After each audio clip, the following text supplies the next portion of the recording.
శుభకార్యాలకు పూజార్ల కోసం వెతుకుతున్నారా? పూజారీస్.com లో అతి తక్కువ ధరలకే పూజార్లను ముందే బుక్ చేసుకోండి. వెంటనే కాల్ చేయండి. ఓం శ్రీ గురుభ్యో నమః. శ్రీ మహాగణాధిపతయ నమః. శ్రీమాత్రే నమః. కర్కటే పూర్వఫల్గుణ్యాం తులసీకాననోద్భవాం పాండ్యే విశ్వంభరాం గోదాం వందే శ్రీరంగనాయకీం. నీళాతుంగస్తనగిరితటీ సుప్తముద్బోధ్య కృష్ణం పారార్జం స్వం శృతిశతశిరసిద్ధమధ్యాపయంతి స్వోచ్ఛిష్టాయాం సృజినిగళితం యా బలాత్కృత్య భుంక్తే గోదా తస్యై నమ ఇదమిదం భూయ ఏవాస్తు భూయః. శ్రీ భూనీలా సమేత గోదా రంగనాథ స్వామినే నమః. కీసు కీశైంద్రెంగమానైచ్చాత్తంగలందు పేసిన పెచ్చరవం కెట్టిలయ్యో పెయ్ పెണ്ണే కాశుం పిழப்பம் కల గలப்பக்கை பெர்த்து வாசனரங்குழலாய்ச்சியர் மத்தினால் ஓசை படுத்த தைரரவம் கெட்டிலையோ நாயக பெண்ணின் பிள்ளாய் நாராயணன் மூர்த்தி கேசவனை பாடவும் நீ கெட்டே கிடத்தியோ தேశముడయ్యాయ్ తిషవిలో రెంబావాయ్. ఏమంటున్నారు? గోదాదేవి 7వ నాడు మరొక గోపికని నిద్రలేపుతూ ఉంది. ఈవిడ లక్షణం వేరు. ఈ లక్షణాలు మనకి మానవుల్లో కూడా, సాధకుల్లో కూడా, భక్తుల్లో కూడా కనపడతాయి. అందరికీ మంచి ఆలోచనలే ఉంటాయి. భగవంతుడి పట్ల భక్తి కలిగి ఉండాలి. ఆ భక్తిని ప్రదర్శించేటటువంటి పద్ధతి కూడా ఎవరిని ఏ విధంగా చూడాలో ఆ విధంగా చూడాలి. అన్నీ బాగానే ఉంటాయి. కానీ ఆచరణ దగ్గరికి వచ్చేటప్పటికీ కాస్త అలసత వస్తుంది. రేపటి నుంచి చూద్దాంలే, కొంచెం సేపు ఆగి చేద్దాంలే అనేటటువంటి అలసత వస్తుంది. అందుకని వాళ్ళందరినీ నిద్రలేపుతూ ఉంది. అమ్మా ఓ పిచ్చి పిల్ల అంది. అంటే కొంచెం తెలివి తక్కువతనమే తప్ప గడుస్తనం కానీ లేదా మోసం చేయాలన్న దృష్టి కానీ లేదు.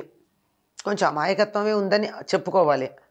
భరద్వాజ పక్షులు ఏవేవో మాట్లాడుకుంటున్నాయి కీసు కీసు అని.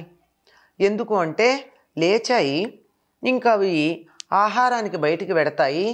ఆహారానికి బయటికి వెళ్ళాక మళ్ళీ సాయంకాలం ఎప్పుడో తిన్నంత తిని పట్టుకు రావాల్సినవన్నా పట్టుకొచ్చి అప్పుడు కలుసుకుంటాయి తప్ప పగలల్లా కలవవు. అయ్యో పగలంతా కలవకుండా ఉంటామే అని చెప్పి చక్కగా మాట్లాడుకుంటున్నాయి అవి. ఆ మాటలు వినపడలేదా నీకు? ఇక్కడ ప్రత్యేకంగా భరద్వాజ పక్షుల పేరు చెప్పడం అన్నది ఏమిటి అంటే, బోల్డు పక్షులు ఉండనే ఉంటాయి. వీటి గురించే ఎందుకు అంటే ఒక గొప్ప మహర్షి పేరు కదా అది. అందుకు ఆ మాటలు వినపడితే నువ్వు ఇప్పుడు ఏం చెయ్యాలి? నీకేం వాటి పక్షుల యొక్క ధ్వనులే కాదు, నీకింకా వేరే ధ్వనులు కూడా వినపడాలి. ఏమిటంటే, పూలు పెట్టుకుని రాత్రి పడుకుని తెల్లవారు లేచి తొందరగా పెరుగు చిలకాలను వచ్చేటప్పటికీ ఆ జుట్టు ముడులు వదిలి పూర్తిగా వదిలిపోవు. ఎందుకంటే పూలదండలు పెట్టుకున్నారు గనక ఆ పూలదండలు, జడ, అల్లికలు, ముడి ఇవన్నీ ఒకదాంతో ఒకటి పెనవేసుకుని అలా జారిపడుతూ చెదిరిపడుతూ ఆ సగం ముడి వదులుతుంది, సగం ముడి పెట్టుకున్న పూలదండ వల్ల కట్టుబడే ఉంటుంది. అట్లా ఉండి ఇలా కదులుతున్నప్పుడల్లా పూలదండలు కదులుతూ ఉంటే ఆ పూలదండలు కదలిక వల్ల మంచి పూల వాసనలు అన్ని వైపులకు వ్యాప్తి చెందుతూ ఉన్నాయి. ముఖ్యంగా తలలో పెట్టుకునే పూలు పరిమళం లేనివి ఎవరూ ధరించరండి. వాసన లేని పూలు తలలో పెట్టుకోరు. ఎందుకంటే ఆ వాసన వల్ల అనేకమైనటువంటి ఆరోగ్య ప్రయోజనాలు ఉంటాయి గనక కొన్ని రకాల పుష్పాలే, అందులో కొన్ని మంచి పరిమళం కలిగిన పుష్పాలే ధరిస్తారు.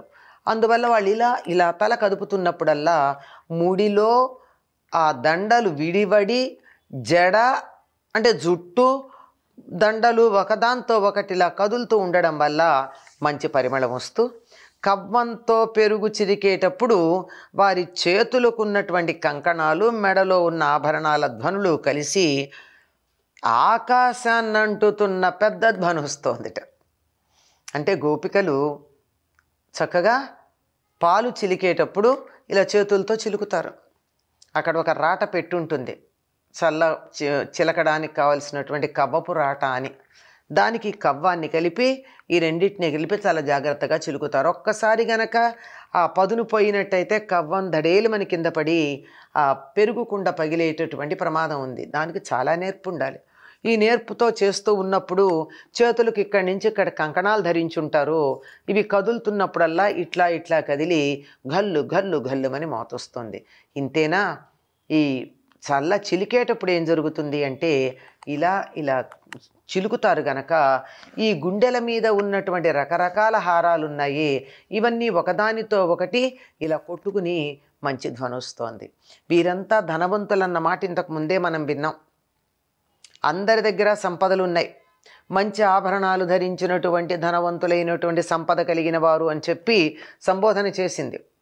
వీళ్ళందరూ మెడలోనూ కంటెలు, కాసుల పేర్లు, వరహాల పేర్లు, ఇంకా రకరకాల హారాలు ఉంటాయి కదా, ఇవన్నీ ఇలా ఉండి ఇలా కదిలినప్పుడల్లా ఈ హారాలు కదిలి ఒకదానికొక కొట్టుకుంటున్నాయి. ప్రతి ఇంట్లోనూ ఈ గొల్లపడుచులు ఇలా చల్ల చేస్తూ ఉంటే కంకణాల ధ్వనులు, నగలు ఒకదానికొకటి తగలడం వల్ల వచ్చిన ధ్వనులు అన్ని ఇళ్లల్లోవి కలిపి చాలా పెద్ద ధ్వని అయ్యి ఆకాశాన్ని అంతేటంతటి ధ్వని వచ్చింది. వినపడలా? దిక్కులు పిక్కటిల్లే ధ్వని వచ్చిందిట. నగలు ఒకదాంతో ఒకటి ఒరుసుకుపోవడం వల్ల వచ్చినటువంటి ధ్వని. నువ్వు ఏమని చెప్తుంది? నాయక పెన్పిళ్ళాయ్ అంటే ఓ నాయకురాలైనటువంటి పిల్ల అని పిలిచింది. అంటే అందరికీ ముందు నేనే ఉంటాను, నేనే ప్రధానంగా ఉండాలి, మీ అందరూ నా వెనక రావాలి అని చెప్తూ ఉంటావే, అట్లాంటి దానివి మరి ఇంకా పిచ్చిదానిలా పడుకున్నావేమిటి నువ్వు? సర్వ పదార్థాలతో వాత్సల్యంతో వ్యాపించి మనకు కనపడాలని, సర్వ పదార్థాలలో వాత్సల్యంతో వ్యాపించి మనకు కనపడాలని ఒక ఆకృతి ధరించి కృష్ణుడుగా అవతరించి విరోధులను నశింపచేసిన ప్రభువుని కీర్తిస్తూ ఉండగా విని కూడా ఇంకా నువ్వు పడుకునే ఉన్నావా? ఇది భగవత్ తత్వాన్ని బాగా తెలియచెప్పేటటువంటి పాసురం. భగవంతుడెవరు? సర్వవ్యాపి. అంతర్బహిశ్చ తత్సర్వం వ్యాప్య నారాయణ స్థితః అని చెప్తారు. లోపల బయట సమస్తంలోనూ బాగా వ్యాపించినటువంటి వాడు అని. అంటే ఆ విష్ణు శబ్దానికే అర్థం. విష్ అంటే వ్యాపించుట, విష్ణువు అంటే సమస్తమునందు వ్యాపించినవాడు.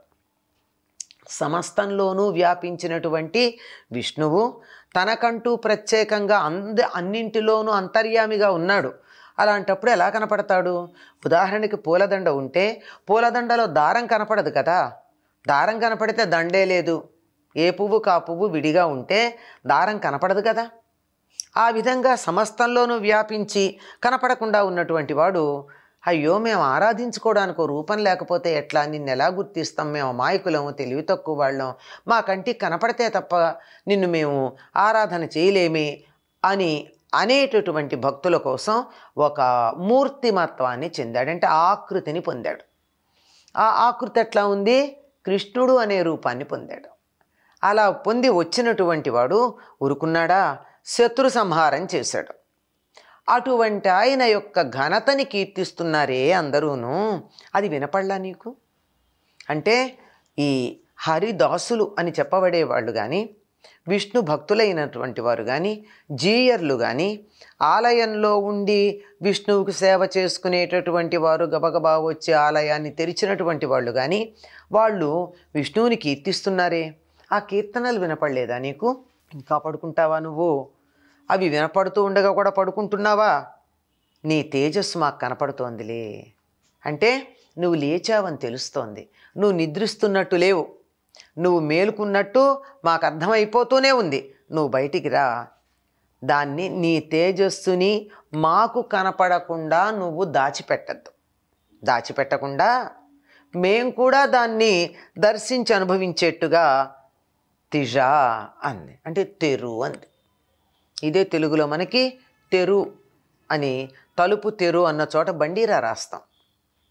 దానికి మూలం ఝ అను అటువంటి పదం, అటువంటి ధ్వని తమిళంలో మనకు కనపడుతుంది. నువ్వు తలుపు తెరు, నీ తేజస్సు నాకు మా అందరికీ కనపడుతోంది, మమ్మల్ని చూడని దాచిపెట్టుకుంటావెందుకు ఉంది. అంటే అప్పటికే భగవదనుభూతి కొంతమంది గోపికలుగా భావన చేయబడుతూ ఉన్నటువంటి గోదాదేవి చెల్లలో భాషించిందనమాట. అందుకని దాన్ని మాకు కనపడేటట్టు చెయ్యమంది. ఇక్కడ తెరు అన్నటువంటి మాట రెండు అర్థాల్లో మనం తెలుసుకోవాలి.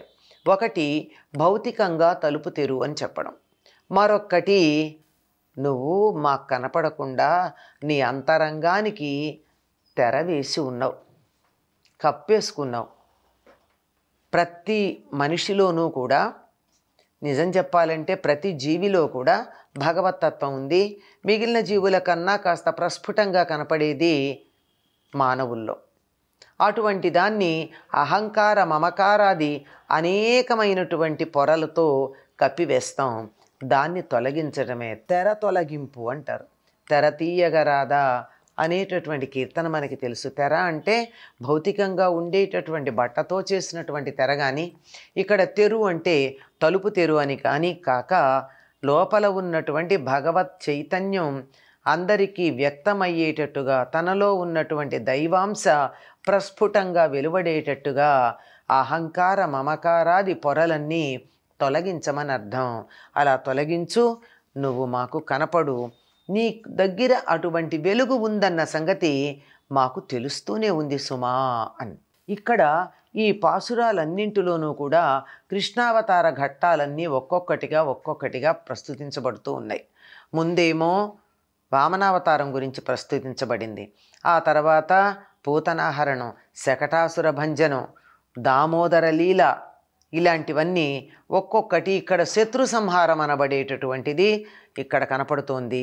అంతేకాకుండా ఆనాడు కృష్ణుడు జీవించి ఉన్న రోజుల్లో గొల్లపల్లెలో సూర్యోదయానికన్నా ముందు ఎటువంటి ధ్వనులు వినపడుతూ ఉంటాయో వాటిని కూడా ఈవిడ మనోనేత్రంతో దర్శించి తాను దాంతో మమేకమైపోయింది, తాదాత్మ్యం చెంది ఉంది. తానే రేపల్లెలో ఆనాటి గోపికగా మారిపోయిందేమో. అక్కడ ఉన్నటువంటి భరద్వాజ పక్షులు జంటలుగా ఒకదాంతో ఒకటి కబుర్లు చెప్పుకుంటాయి. అవి వాటి పలుకులు, గొల్లెతలు చల్ల చేస్తున్నప్పుడు వచ్చేటటువంటి సవ్వడులు, వాటన్నిటినీ వర్ణించి చెప్పి, అవి నీకు వినపడటం లేదా లెమ్మంటూ ఉన్నది.